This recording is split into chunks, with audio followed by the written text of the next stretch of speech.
Hello everyone, welcome to commerce studies. आज हम इस वीडियो में बिजनेस फाइनेंस के बारे में डिस्कस करेंगे। गाइस, जैसे कि हमने पार्ट 1 में काफ़ी सारे टॉपिक कवर कर लिए थे जो बिजनेस फाइनेंस से रिलेटेड हैं और UGC net point of view से काफ़ी इंपॉर्टेंट हैं। आज हम जो रिमेनिंग टॉपिक्स और हमारे और रह गए हैं उनके बारे में डिस्कस करेंगे। तो मैं एक बार आपको शो कर देती हूँ कि हमने इससे पहले कौन से टॉपिक्स जो हैं वो डिस्कस किए थे। तो हम पहले उनके बारे में देख लेते हैं। हमने यहाँ पे सिलेबस डिस्कस किया था, फाइनेंशियल मैनेजमेंट का मीनिंग क्लियर हो गया था हमारा। उसके बाद में ऑब्जेक्टिव को डिस्कस किया था, argument in favour of profit, wealth, ये सारे टॉपिक्स हमारे हो गए थे। अब हम आज डिस्कस कर रहे हैं sources, scope and sources of finance, right. तो जो ये है स्कोप है या सोर्सेज ऑफ फाइनेंस के बारे में हम डिस्कस कर रहे हैं। तो इसमें क्या था कि जो फाइनेंशियल मैनेजमेंट है वहाँ पे कौन कौन सी चीज़ों का स्कोप या फाइनेंशियल मैनेजमेंट में मेनली क्या चीज़ें आती हैं, राइट। तो इसमें हमारा फर्स्ट पॉइंट यहाँ पे लिखा हुआ है इसमें हमारा क्या आता है, कैपिटल स्ट्रक्चर। कैपिटल स्ट्रक्चर का मतलब होता है कि आपकी अगर 1 लाख की कैपिटल है, 1 लाख की कैपिटल के अंदर आपके पास कितने इक्विटी शेयर्स हैं, कितने डेट हैं या कितनी अदर चीज़ें हैं जिसकी वजह से हमारा जो प्रॉपर स्ट्रक्चर बना है, राइट। 1 लाख की अगर आपको मनी चाहिए तो उसमें आपके कितने इक्विटी शेयर हैं, कितने प्रेफरेंस शेयर हैं, तो उसे कैपिटल स्ट्रक्चर कहते हैं। तो जब आप अपना कैपिटल स्ट्रक्चर डिसाइड करते हो तो उस टाइम पे हम इसकी फाइनेंशियल मैनेजमेंट में ये कैपिटल स्ट्रक्चर का डिसीजन जो हम लेते हैं ये भी एक इम्पॉर्टेंट डिसीजन है। तो कैपिटल स्ट्रक्चर का जब भी आप डिसीजन लेते हो तो ये भी फाइनेंशियल मैनेजमेंट का ही पार्ट होता है। Next is sources of finance, कि आपका फाइनेंस कहाँ से आएगा, ये सारा डिसाइड करना भी फाइनेंशियल मैनेजमेंट का पार्ट है। नेक्स्ट है वर्किंग कैपिटल मैनेजमेंट डिस्कस करना, कॉस्ट ऑफ कैपिटल डिसाइड करना। कॉस्ट ऑफ कैपिटल होता है कि अगर आपको किसी ने अपनी मनी को आप बिजनेस रन कर रहे हो और आपको किसी ने अपनी मनी दी है तो आपने अपने बिजनेस में उसके पैसे को लगाया है और वो मनी के बदले में आप उसको कितना पैसा दोगे इन रिटर्न, राइट। तो जितना पैसा आप उसको इन रिटर्न दोगे वो है हमारी cost of capital. Next is capital budgeting. Capital budgeting भी इसी का पार्ट है। देखो यहाँ पे मैं ज़्यादा डिटेल में नहीं बता रही हूँ क्योंकि ये अलग से हम पढ़ रहे हैं एक टॉपिक को। तो capital budgeting, dividend decision, cash management, ये सारे ही चीज़ें जो है ये स्कोप में आ जाती हैं फाइनेंशियल मैनेजमेंट के। तो कई बार हमें इस तरह से क्वेश्चन पूछा जा सकता है कि फाइनेंशियल मैनेजमेंट के स्कोप में क्या क्या चीज़ें आती हैं। अगर इनमें से आपको कोई अलग पॉइंट दे दिया और आपको पूछ लिया कि क्या इसका पार्ट है, तो आपको पता होना चाहिए कि फाइनेंशियल मैनेजमेंट से जो चीज़ें रिलेटेड हैं वही इसका पार्ट है, बाकी चीज़ें नहीं है। नेक्स्ट अगर हम डिस्कस करें तो स्कोप के बाद हम अगर देखें तो कौन से पॉइंट आ जाते हैं हमारे यहाँ पे स्कोप के बाद। 1 second. Next is leverage. So leverage, basically leverage का मतलब होता है, लीवरेज भी एक इम्पॉर्टेंट टॉपिक है हमारा फाइनेंशियल मैनेजमेंट का। So leverage allow us to accomplish certain things which otherwise not possible. और लीवरेज का मतलब अगर हम सिंपल टर्म में समझें तो इस तरह से लिफ्ट करना किसी चीज़ को, बहुत हैवी ऑब्जेक्ट को उठाना। यहाँ पे जैसे लिखा हुआ है, lifting the heavy object with the help of a leverage, right. तो कोई हैवी चीज़ को उठाना उसे हम लीवरेज बोल देते हैं। कहते हैं जितनी ज़्यादा हाई डिग्री ऑफ लीवरेज, यहाँ पे लिखा है, जितनी ज़्यादा डिग्री ऑफ लीवरेज ज़्यादा होगी उतना ही हमारा रिस्क ज़्यादा होगा और उतनी ही हमारी रिटर्न ज़्यादा होगी, और वाइस वर्सा भी हम बोल देते हैं, ठीक है। तो ये चीज़ हमें ध्यान में रखनी है कि जितना ज़्यादा लीवरेज होगा उतना ज़्यादा ही रिस्क होगा, उतनी ज़्यादा ही हमारी रिटर्न होगी। नेक्स्ट इज जो हमारी लीवरेज होती है वो 3 तरीके की होती है। ऑपरेटिंग लीवरेज, नेक्स्ट उसके बाद में हमारे पास आ गया फाइनेंशियल लीवरेज। फाइनेंशियल लीवरेज और को हम एक और नाम से भी जानते हैं जिसे बोलते हैं trading on equity. And third one is combined leverage, right. Combined leverage जो है वो इन दोनों को कंबाइन करके हमारी बनती है कंबाइंड लीवरेज, ऑपरेटिंग और फाइनेंशियल लीवरेज को। तो तीनों लीवरेज के फॉर्मूलाज आपको पेपर में पूछे जाते हैं काफ़ी ज़्यादा। ऑपरेटिंग लीवरेज या कई बार पूछ लेते हैं ट्रेडिंग ऑन इक्विटी और फाइनेंशियल लीवरेज, इस तरह के पॉइंट्स में आप कंफ्यूज हो जाते हो। तो आपको पता होना चाहिए कि फाइनेंशियल लीवरेज को ट्रेडिंग ऑन इक्विटी भी बोल दिया जाता है। इसके बाद में हमारे एक और टॉपिक है जो हम डिस्कस कर रहे हैं, जो अब ऑपरेटिंग लीवरेज है, फाइनेंशियल लीवरेज है और ट्रेडिंग ऑन इक्विटी है, उनके बारे में हम डिस्कस करेंगे। ऑपरेटिंग लीवरेज का हमारे पास मतलब होता है कि अगर कोई फर्म है, ये कंपनी है, अगर उसकी ऑपरेटिंग लीवरेज की हम बात कर रहे हैं तो यहाँ पे हम कहते हैं कि ये हमें ये शो करती है कि किसी कंपनी ने कितना फिक्स्ड ऑपरेटिंग कॉस्ट उसकी है, राइट। टोटल कॉस्ट में उसका फिक्स्ड कॉस्ट का कितना पार्ट है। लाइक फिक्स्ड कॉस्ट वो वाली कॉस्ट होती है जैसे रेंट है, सैलरी है, डेप्रिसिएशन है। देखो ये चीज़ें अगर आपका प्रॉफिट हो रहा है तो भी आपने देनी है, आपका बिजनेस रन कर रहा है तो भी देनी है, अगर नहीं भी रन कर रहा तो भी हमें देनी है, राइट। तो आपके टोटल कॉस्ट में आपके फिक्स्ड कॉस्ट का कितना पार्ट है, ये हमें इस चीज़ के बारे में शो करता है, right. High degree of operating leverage means high portion of cost of fixed capital, high cost, large portion of cost is fixed। अगर ज़्यादा होगी, अगर कम है तो हम बोलेंगे कि हमारा कम फिक्स्ड कॉस्ट का पार्ट कम है, राइट। तो ऑपरेटिंग लीवरेज बेसिकली, आप ऑपरेटिंग लीवरेज को ब्रैकेट में अगर आप नोट कर रहे हो साथ में तो नोट कर लीजिए, operating leverage basically fixed cost को शो करती है कि किसी कंपनी का कितनी फिक्स्ड कॉस्ट है टोटल कॉस्ट में उसकी, ठीक है। फिक्स्ड ऑपरेटिंग कॉस्ट के बारे में शो करती है। उसके बाद में उन्होंने यहाँ पे एक लाइन, मतलब हमने यहाँ पे एक लाइन लिख दी कि higher the degree of operating leverage means larger portion of cost are fixed, ठीक है। जितना ज़्यादा ऑपरेटिंग लीवरेज होगा, जितना ज़्यादा इसका आंसर आएगा, उतना ज़्यादा हमारी फिक्स्ड कॉस्ट यूज हो रही है। Next is financial leverage. Financial leverage जिसे हम एक और नाम से जानते हैं, मैंने अभी आपको बताया, ट्रेडिंग ऑन इक्विटी। तो फाइनेंशियल लीवरेज बेसिकली हमें ये बताती है कि हमारे टोटल कैपिटल में डेट का पार्ट कितना है, राइट। जैसे हम इक्विटी शेयर यूज कर रहे हैं या कुछ और यूज कर रहे हैं तो उसमें हमारा डेट का कितना फाइनेंसिंग है हमारी। अगर कहते हैं जितना ज़्यादा हमारी हाई फाइनेंशियल लीवरेज होगी which means a larger portion of debt is used, जितना ज़्यादा हमारा लीवरेज जो है ये ज़्यादा होगी फाइनेंशियल लीवरेज में। हायर फाइनेंशियल लीवरेज का मतलब है कि हम ज़्यादा डेट यूज़ कर रहे हैं कैपिटल स्ट्रक्चर में।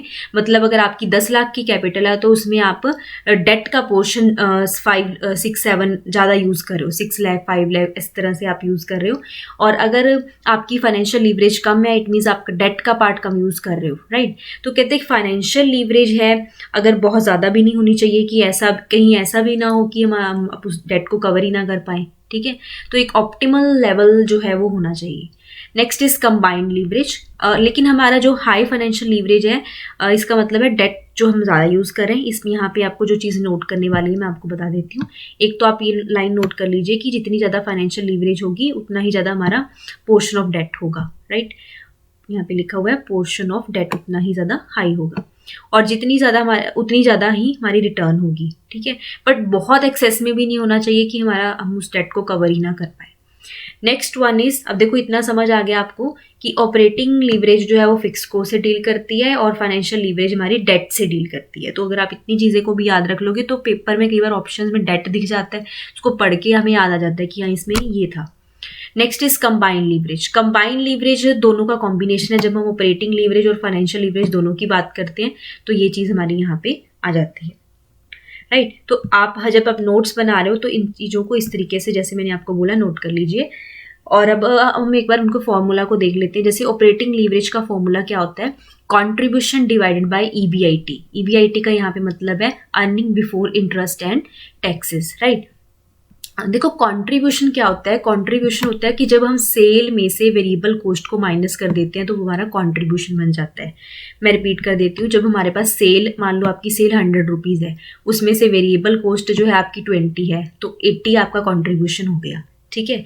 तो इसी और earning before interest and taxes, आपको पता ही है कि अर्निंग जिसमें हम इंटरेस्ट भी नहीं बिफोर लेते हैं और टैक्स भी नहीं डिडक्ट करते हैं, राइट। तो ये वाला फॉर्मूला आपने लर्न करना है। इसके अलावा कंट्रीब्यूशन एक तरह से हम फिक्स्ड कॉस्ट और प्रॉफिट भी बोल सकते हैं। फिक्स्ड कॉस्ट और ऑपरेटिंग प्रॉफिट अगर हम प्लस कर देंगे तो भी हमारे पास कंट्रीब्यूशन आ जाएगा, और अगर आप सेल में से वेरिएबल कॉस्ट माइनस कर दोगे तो भी हमारे पास कंट्रीब्यूशन आ जाएगा, राइट।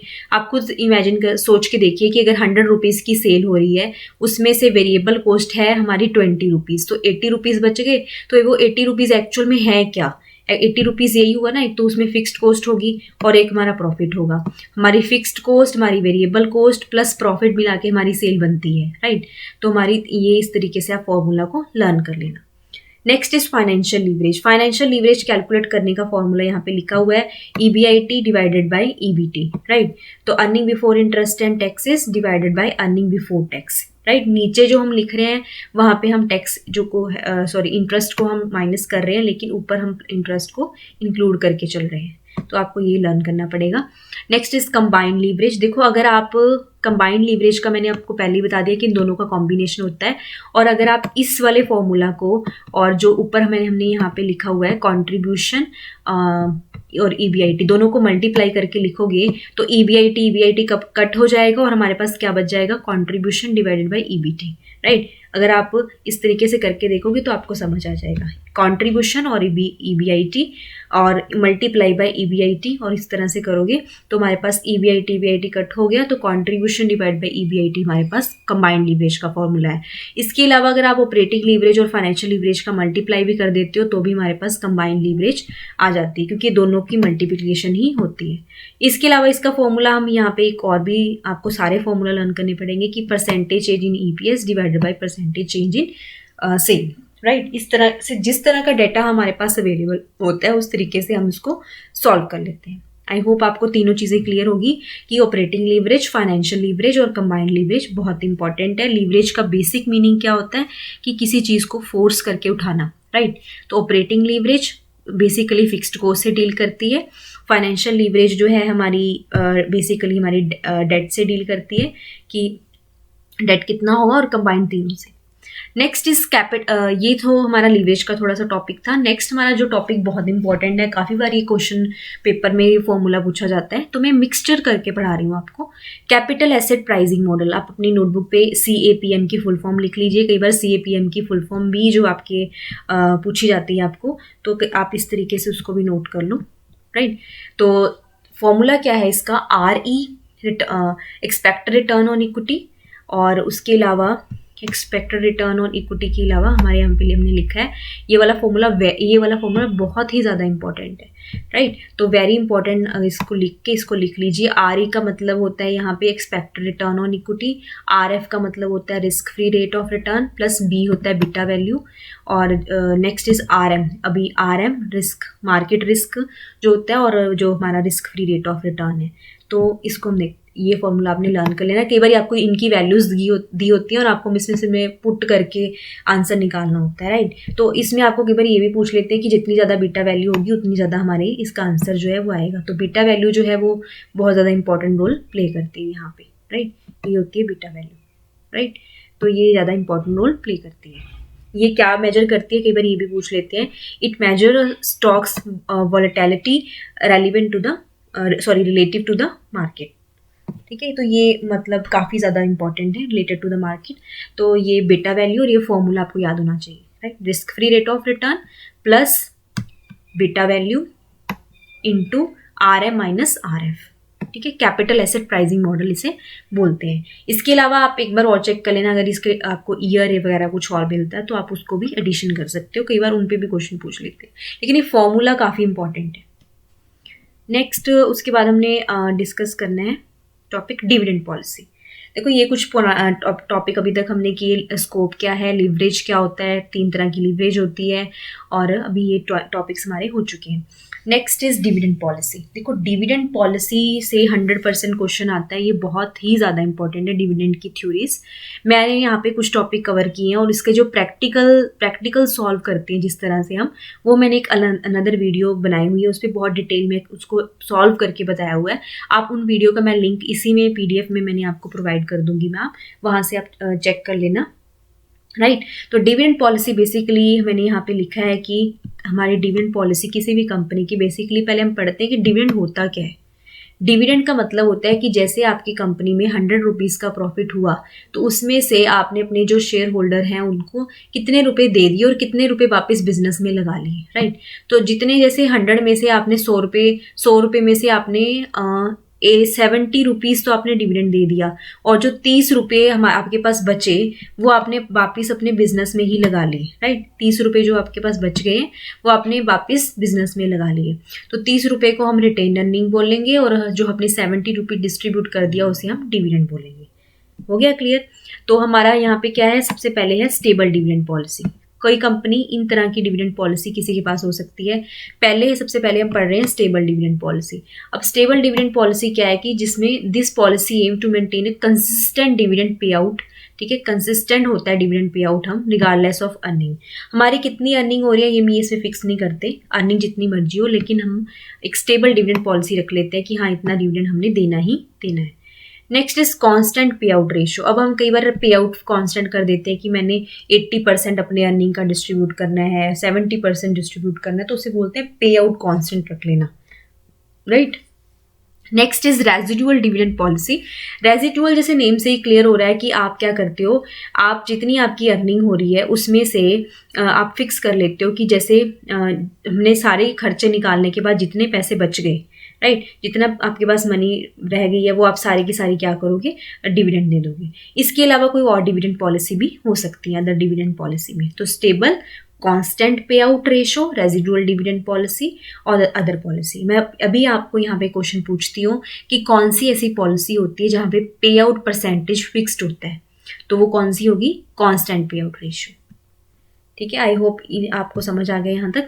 अभी हम नेक्स्ट टॉपिक डिस्कस कर रहे हैं, theories of dividend policy.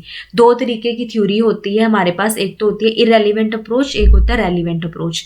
इररेलेवेंस approach हमें ये बोलता है कि कोई भी अगर आप डिविडेंड दे रहे हो तो उसका आपकी फर्म की वैल्यू पे कोई इम्पैक्ट नहीं पड़ता, राइट, तो इसे हम बोलते हैं इररेलेवेंस अप्रोच। दूसरी और क्या है कि डिविडेंड पॉलिसी में हम ये पढ़ते हैं कि अगर आप डिविडेंड दे रहे हो तो आपका डिविडेंड देने से आपकी फर्म की वैल्यू के ऊपर इम्पैक्ट पड़ता है, तो इसका मतलब है रेलिवेंस अप्रोच, राइट। आपके डिविडेंड देने से आपकी फर्म की वैल्यू इंक्रीज या डिक्रीज होती है, तो वो डिविडेंड मतलब रेलिवेंट अप्रोच है। और इररेलेवेंट का मतलब है जब आप का कोई इम्पैक्ट नहीं पड़ रहा डिविडेंड देने के ऊपर। तो इररेलेवेंट अप्रोच जो है हमारा यहाँ पे दो तरीके का होता है, एक होता है रेजिडुअल अप्रोच और सेकंड हमारे पास होता है एमएम मॉडल। और रेलिवेंट अप्रोच जो है हमारे पास वोल्टर अप्रोच या वोल्टर मॉडल भी बोल सकते हो आप, और गॉर्डन मॉडल, राइट। तो इनके बारे में डिस्कस करेंगे। इनकी प्रैक्टिकल जो वीडियो है वो अलग से बनाई हुई है, वो मैं आपको लिंक शेयर कर देती हूँ, आप वहाँ से डिटेल में उसको सॉल्व करके देखना क्वेश्चंस को। कई बार जो फॉर्मूला है उसके बेस पे भी क्वेश्चन आ जाता है, राइट। तो अभी हम पहले इनकी कुछ assumptions है, गाइस ये बहुत ही ज़्यादा इंपॉर्टेंट टॉपिक है, इसमें से हर बार क्वेश्चन आता है, तो इसकी आप डिटेल्ड में लिख लेना, इसके जो मैं पॉइंट्स बता रही हूँ आपको, तो जब आप इनकी डिटेल में लिख के याद करोगे तो आपको याद हो जाएंगे। सबसे पहले हमने पढ़ा इररेलेवेंट थ्योरी। मैंने आपको बताया कि डिविडेंड देने या ना देने का कोई इम्पैक्ट नहीं पड़ता हमारी फर्म की वैल्यू के ऊपर, तो वो कौन सी थ्योरी है, इररेलेवेंट थ्योरी। और इररेलेवेंट थ्योरी में सबसे पहली थ्योरी थी रेजिडुअल थ्योरी। तो रेजिडुअल थ्योरी हमें ये बोलती है कि अगर आप डिविडेंड देना है या ना देना ये आपकी मर्जी होती है। अगर आपके पास कोई फ्यूचर में आपको लग रहा है कि इन्वेस्टमेंट अपॉर्चुनिटी आएगी, अगर आपको लग रहा है कि मेरे पास फ्यूचर में इन्वेस्टमेंट अपॉर्चुनिटी आने वाली है, तो आप अपने पास मनी रख लो रिटेन करके और डिविडेंड ना दो। अगर आपको लगता है कि मेरे पास कोई फ्यूचर में ऐसे अपॉर्चुनिटी नहीं है कि जहाँ मैं अपनी मनी को इन्वेस्ट कर सकूँ प्रॉफिट की, तो आप क्या करोगे, जितने पैसे आपके बस बचे आप डिविडेंड दे दोगे। तो totally it's depend upon you कि आप डिविडेंड देना चाहते हो नहीं देना चाहते। तो इसमें कोई ऐसा नहीं है, डिविडेंड देने ना देने का आपकी फर्म की वैल्यू के ऊपर कोई इम्पैक्ट नहीं पड़ेगा, राइट। तो इसमें पहले इररेलेवेंट में पहली थ्योरी थी रेजिडुअल थ्योरी। उसके अलावा हमारे पास जो नेक्स्ट थ्योरी है वो है हमारे पास एमएम मॉडल। देखो गाइस मैंने इस पेज पे काफ़ी रेड कलर से हाईलाइट किया है। तो एमएम मॉडल की पहले फुल फॉर्म होती है मोदी-गिलियानी एंड मिलर अप्रोच, ठीक है। अब इसमें से जो अजम्पशंस हैं इस मॉडल की ये बहुत ही ज़्यादा इंपॉर्टेंट है। मैंने आपको यहाँ पे हाईलाइट करके भी बताया हुआ है, आपको दिख रहा होगा ये, मैंने बहुत ज़्यादा हाईलाइट किया है। इसमें से बहुत ज़्यादा क्वेश्चन आते हैं। इसमें से पूछ लेते हैं जैसे कोई 3 अजम्पशन दे दी है, किसकी अजम्पशन है, या फिर एमएम मॉडल की कौन सी which of the following are the assumption of MM model, ऐसे क्वेश्चन डाल देते हैं और नीचे 5-6 ऑप्शंस दे देते हैं। तो इसमें से किसी में उल्टा पुल्टा लिखा होता है, जैसे यहाँ पे नो परफेक्ट मार्केट लिखा हुआ है, वहाँ पे परफेक्ट मार्केट लिखा होगा। तो आपको ये लर्न होनी चाहिए, राइट। सबसे पहले क्या है कि यहाँ पे there is no perfect market, कहते हैं एमएम मॉडल भी ये बोलता है कि डिविडेंड देने या ना देने का कोई भी इम्पैक्ट नहीं पड़ता हमारे ऊपर। इसकी मैंने ना अलग से वीडियो भी बनाई हुई है जिसमें मैंने आपको प्रूव करके दिखाया है कि डिविडेंड देने ना देने से वैल्यू ऑफ फर्म सेम रहती है। तो वो आप प्रैक्टिकल सॉल्व करने के लिए आपको मैं लिंक दे दूंगी। तो पहले ये थ्योरी तभी अप्लाई होगी जब हमारी ये वाली assumptions कंप्लीट है। जैसे कि फर्स्ट क्या है, there is no perfect market, market perfect नहीं है, इन्वेस्टर रैशनली बिहेव कर रहा है, और इसके अलावा information about the company is available to all without any cost, मतलब कोई बंदा कोई भी तरह की इन्फॉर्मेशन कलेक्ट कर सकता है, तभी ये मॉडल अप्लाई होगा। इसके अलावा ये वाला पॉइंट काफ़ी पूछा जाता है कि there is a no flotation and transaction cost. ऐसे पूछ लेते हैं कि किसने ये माना था कि फ्लोटेशन और ट्रांजेक्शन कॉस्ट नहीं होगी, तो एमएम मॉडल में माना गया है कि कोई फ्लोटेशन कॉस्ट नहीं है, कोई ट्रांजेक्शन कॉस्ट नहीं है। इसके अलावा कहते हैं कोई भी इन्वेस्टर का मार्केट के शेयर्स के ऊपर कोई इम्पैक्ट नहीं पड़ेगा, ये भी एमएम मॉडल में बोला गया था। इसके अलावा देयर इज नो टैक्स और there is no difference in the tax rate applicable to the dividend. ये टैक्स रेट इसने बोला भी कोई टैक्स रेट ही नहीं होगा, जबकि एक्चुअल लाइफ में ऐसा पॉसिबल ही नहीं है, ठीक है, जबकि नहीं पॉसिबल ना ये चीज़, तो ये एंड में इसी के क्रिटिसिज्म बन जाते हैं।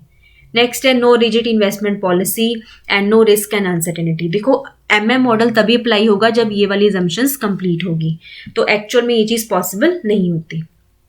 हाँ, तो ये इरेलीवेंट अप्रोच हमारे कंप्लीट हो गए। इसकी प्रैक्टिकल वीडियो जो है मैंने आपको बताया, हम डिस्कस करेंगे। Next is relevant theory.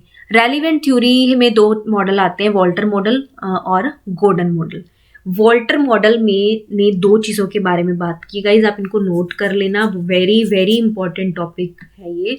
तो हम वॉल्टर मॉडल की बात कर रहे हैं और गॉर्डन की। वॉल्टर ने देखो क्या 2 चीज़ों के बीच में रिलेशनशिप को शो किया इसने, एक तो R के बीच में और एक होता है K के बीच में। देखो R का मतलब होता है हमारा कि इंटरनल रेट ऑफ रिटर्न, और K का मतलब होता है कॉस्ट ऑफ कैपिटल। इन दोनों के बेस पे इसने पूरा मॉडल एक्सप्लेन किया, और इसी तरह से गॉर्डन ने भी इसको लिया है इन पॉइंट्स को। तो सबसे पहले कहते हैं, इन्होंने 3 पॉइंट एक्सप्लेन किए। इन्होंने बोला कि अगर R और K दोनों, R is greater than K है, मतलब अगर आपके पास 100 रुपीज़ प्रॉफिट हुआ, मैं बहुत ही अब सिंपल एग्जांपल में आपको एक्सप्लेन कर रही हूँ। अगर आपको 100 रुपीज़ का प्रॉफिट हो गया और उसको आप अगर रिटेन करके रख रहे हो अपने पास, तो आपको 10% का फ़ायदा हो रहा है, राइट। तो आपकी अगर मतलब 10% आपको फ़ायदा हो रहा है, और अगर आप उसको डिस्ट्रीब्यूट कर रहे हो तो आपको कॉस्ट भी पड़ रही है, ठीक है। इस तरीके से हम इसको डिस्कस, कॉस्ट ऑफ कैपिटल भी पड़ रही है। तो कहते हैं अगर आप उन पैसों को रख कर आप आगे इन्वेस्ट करोगे, जैसे आपको 100 रुपीज़ आपके पास प्रॉफिट है, अगर आप उस मनी को कहीं इन्वेस्ट कर रहे हो तो आपको 10% का फ़ायदा हो रहा है, और वो है आपकी रेट ऑफ रिटर्न। और अगर आप उसका वही मनी को आपकी कॉस्ट भी पड़ रही है, वो पड़ रही है 9%, आपको 10% का फ़ायदा हो रहा है और 9% का आपका खर्चा हो रहा है, तो इट मीन्स आपको टोटली बेनिफिट हो रहा है ना 1% का। तो उस सिचुएशन में मतलब R is greater than K, ठीक है। अगर R is greater than K है, आपकी अर्निंग ज़्यादा हो रही है कॉस्ट से, तो इस सिचुएशन में आप क्या करोगे, फर्म क्या करेगी, मनी को रिटेन करके रख लेगी। देखो सही सिंपल चीज़ है कि अगर आपके पास 100 रुपीज़ हैं और आप उस मनी को कहीं इन्वेस्ट करोगे तो आपको 10 रुपये मिलेंगे, और आपको वो मनी रखने का खर्चा कितना आ रहा है, 9 रुपये आ रहा है, तो आपको 1 रुपये का फ़ायदा हो रहा है ना। तो इसका मतलब आप इस सिचुएशन में क्या करोगे, अपने पास मनी को रखोगे, रिटेन करोगे।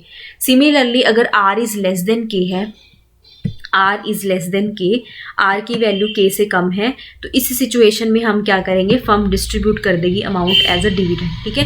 फर्म जितने भी उसके पास पैसे होंगे वो एज अ डिविडेंड जो है वो डिस्ट्रीब्यूट कर देगी, क्योंकि उसको मनी रखने का खर्चा कॉस्ट ज़्यादा पड़ रही है, और उससे कोई फ्यूचर में अपॉर्चुनिटी इतनी बन नहीं रही कि उसे कोई ज़्यादा फ़ायदा हो सके। अगर R is less than K है तो अमाउंट डिस्ट्रीब्यूट कर देगी डिविडेंड।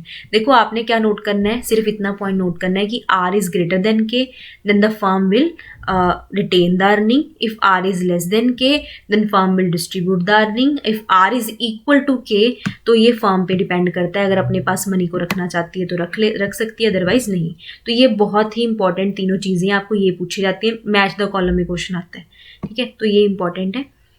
तो वॉल्टर ने 2 चीज़ों को डिस्कस किया, R और K को। R means internal rate of return, K means cost of capital. अब हम दूसरी साइड पे आ जाते हैं, गॉर्डन ने भी सेम बात बोली है।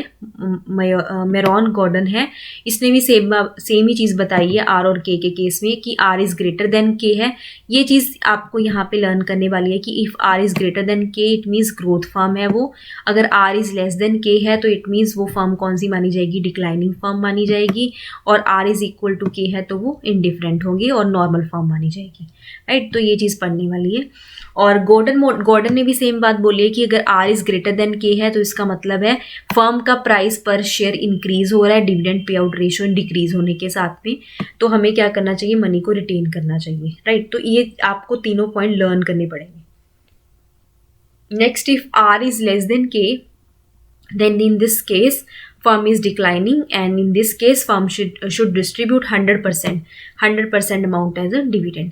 तो आपको कई बार पूछ लेते हैं कि कौन सी ऐसी सिचुएशन होती है जब 100% डिविडेंड दे देना चाहिए, when R is less than K in case of declining firm. Firm जो है वो घाटे में जा रही है, डिक्लाइन हो रही है, उसे कोई फ़ायदा नहीं हो रहा, तो उसे सारा डिविडेंड ही दे देना चाहिए, क्योंकि अगर अपने पास मनी रखेगी तो कोई फ्यूचर में अपॉर्चुनिटी उसके पास नहीं आने वाली। आई होप आपको यहाँ तक क्लियर हो गया। तो ये आप इसका मतलब ये चार्ट अपनी नोटबुक पे बना लीजिए और इसको लर्न कर लीजिए। आपको ये कन्फ्यूजन क्रिएट नहीं करनी है, जैसे डिक्रीज इंक्रीज में कई बार हो जाते हैं, तो आपको ये याद कर लेनी है। नेक्स्ट इज अब वॉल्टर मॉडल ने भी कुछ अजम्पशंस मानी है और गॉर्डन ने भी कुछ अजम्पशंस मानी है। वॉल्टर मॉडल इन अजम्पशंस के ऊपर बेस्ड है कि फर्म की, यहाँ पे उन्होंने लाइन लिखी है कि the investment of the firms are finance through the retain earning only, कि जितना पैसा भी लेना है आपने अपनी पुरानी अर्निंग से ही लेना है, कोई बाहर से फाइनेंस नहीं लेना। दूसरा, आर और के की वैल्यू जो है वो कांस्टेंट रहेगी, इसने ये माना है। इसके अलावा earning and dividend do not change while determining the value, earning और डिविडेंड भी चेंज नहीं होंगे और फर्म की जो लाइफ है वो लॉन्ग लाइफ रहेगी। इसके अलावा गॉर्डन ने भी कुछ अज्यूम किया है, कुछ अजम्पशंस के ऊपर बेस्ड है ये मॉडल भी। तो इसने ये बोला है कि firm is all equity firm. देखो ये वाला पॉइंट काफी पूछा जाता है कि किसने अज्यूम किया है कि फर्म कोई डेट नहीं यूज करेगी, सिर्फ इक्विटी होगी, तो गॉर्डन ने अज्यूम किया था।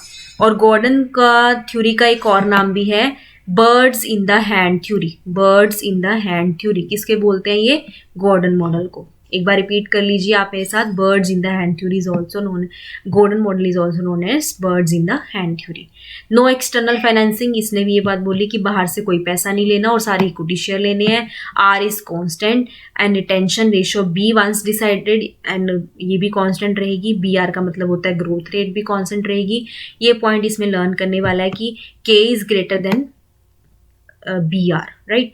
तो जो हमारी कॉस्ट होगी वो रिटेंशन रेशियो से ज़्यादा होगी, फर्म की लाइफ परपेचुअल होगी और कॉर्पोरेट टैक्स नहीं होगा, राइट। तो ये बिल्कुल गलत अजम्पशन है। कॉर्पोरेट टैक्स तो मार्केट में हमेशा होता ही है, तो कॉर्पोरेट टैक्स नहीं होगा। ये कुछ अजम्पशंस मान के गॉर्डन चला है, राइट। तो ये अजम्पशंस भी आपको याद करनी पड़ेंगी, MM मॉडल की, वॉल्टर मॉडल की, गॉर्डन की। ये दोनों मॉडल में क्या कहते हैं कि डिविडेंड देने का आपकी फर्म की वैल्यू के ऊपर इम्पैक्ट पड़ता है, क्योंकि ये कौन सी थ्योरी के अंडर आते हैं? रेलिवेंट थ्योरी के अंदर ये आते हैं, राइट। तो इसका इम्पैक्ट पड़ता है, तो दोनों ही रेलिवेंट अप्रोच हैं। आई होप यहाँ तक क्लियर हो गया। इसके अलावा मैंने अभी आपको बताया कि इन जो हमने थ्योरीज की हैं, वॉल्टर मॉडल, गॉर्डन मॉडल, इससे रिलेटेड प्रैक्टिकल एग्जांपल्स के साथ मैंने आपको एक्सप्लेन किया हुआ है। उसके लिए आप ये लिंक पे जाके या फिर चैनल के प्लेलिस्ट पे जाके आप देखोगे फाइनेंशियल मैनेजमेंट में, तो वर्किंग कैपिटल स्ट्रक्चर, यहाँ पे इसके प्रैक्टिकल्स दिए हुए हैं। तो आप उनके, अगर सारा आपके लिए पॉसिबल नहीं है तो फॉर्मूला ज़रूर कर लेना, कई बार फॉर्मूलाज पेपर में पूछ लिए जाते हैं। मैंने आपको लिंक भी दिया यहाँ पे प्लेलिस्ट का, आप उसको चेक कर लेना। आई होप आपको काफ़ी चीज़ें क्लियर हो गई होंगी। अब नेक्स्ट वीडियो में हम डिस्कस करेंगे बाकी के टॉपिक्स। अभी तक हमने आपको एक बार शो कर देती हूँ, हमने ये वाले सारे टॉपिक कर लिए हैं। अब हम नेक्स्ट करेंगे कैपिटल बजटिंग के बारे में, वो हम नेक्स्ट वीडियो में डिस्कस करेंगे। जब तक के लिए थैंक यू एवरीवन। अगर आपको वीडियो अच्छी लगी हो तो लाइक कर देना, चैनल के नीचे कमेंट कर देना। किसी भी तरीके की कोई प्रॉब्लम लगती है तो आप मुझे कमेंट करके बता सकते हैं। और टेलीग्राम चैनल को प्लीज़ ज्वाइन कर लीजिए, मैंने लिंक डिस्क्रिप्शन बॉक्स में दिया हुआ है, आपको सारे नोट्स वहीं पे मिलेंगे। Thank you everyone.